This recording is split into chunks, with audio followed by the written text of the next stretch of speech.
David is out on a hillside playing a harp. He's in his lover zone.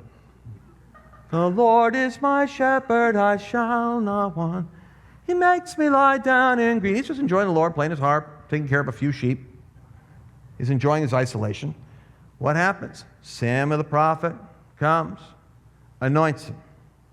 As soon as the anointing is on David, we find two kind of things happening that didn't happen before. A lion comes in and a bear comes in and he kills the lion, he kills the bear. Real quick question. Is that normal behavior for a teenager?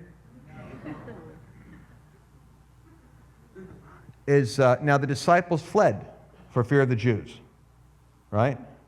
Was David naturally more courageous than other people? Or did David slip into something that enabled him to have an anesthesia towards fear? It's called the gift of faith. Catch this. You guys got to catch this. It's Christ in you, Christ through you. When I got you to say that the Spirit of the Lord is upon me for he has anointed me, understand you are anointed to solve a problem.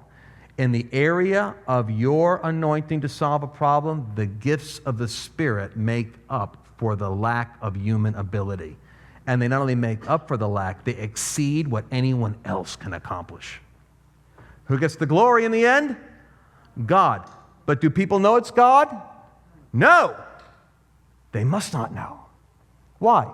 Because God gives you demonstrations of the supernatural in order to establish the credibility of your competency so that you can go deeper in building relationships and influence within a structure until the time that you unveil the gospel. See, Christians get stupid on this stuff. They think that immediately they go, I'm a Christian. Well, you know what? Esther.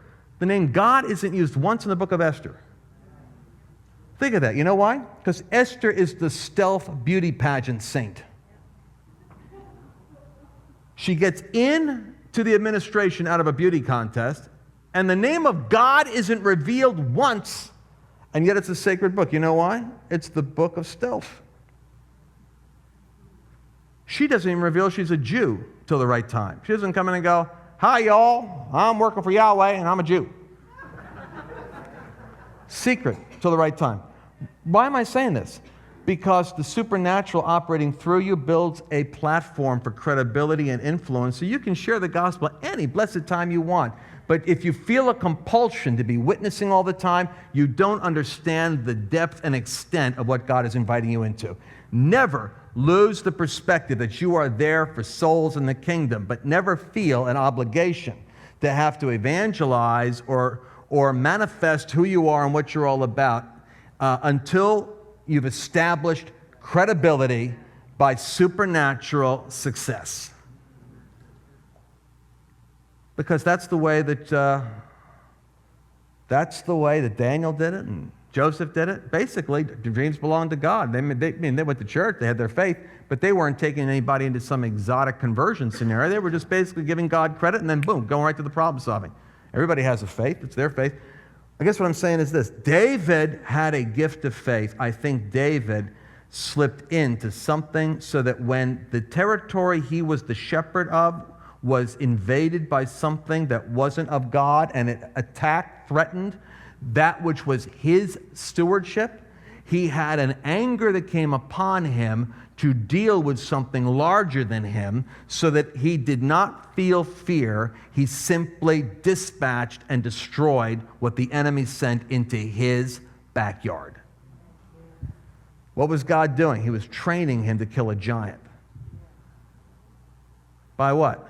By giving him experiences operating in one realm of authority so that he could be confident dealing at the next realm. I guess what I'm trying to say is the gift of faith. Most people miss it. What motivated David wasn't courage, because the disciples walked with Jesus and they fled at one point. At other points, they martyred. They didn't run. So I would say that the gifts of the Spirit are a major part of what you get. And when you have a gift of faith, you have the ability to see a solution to solve a problem, or I forget that. You have the confidence to solve a problem even before you know the solution. You have the confidence to solve a problem. You know why I know that? Because David didn't have a strategy when he saw the giant. The first thing he did was he put on Saul's armor. What did David have? A gift of faith to know that giants got to go. Right? What didn't he have? A plan. So here's something totally counterintuitive. I'm just telling you this is how it works. Works for me anyway. You got to know what God's called you to do. You got to go where God's called you to go. And even if you don't know how you're going to get the thing done, you could still say yes. Having told you about the caution, about learning lessons, about premature promotion, here's the other side of it. Most of you don't have that problem. Most of you, I'm trying to get to be a little bit more ambitious. So that was just my own confession for two people's sake. The rest of you, you need to just go ahead and be more ambitious. Go for more. The gift of faith will be in you to know you can solve a problem before you even have a strategy.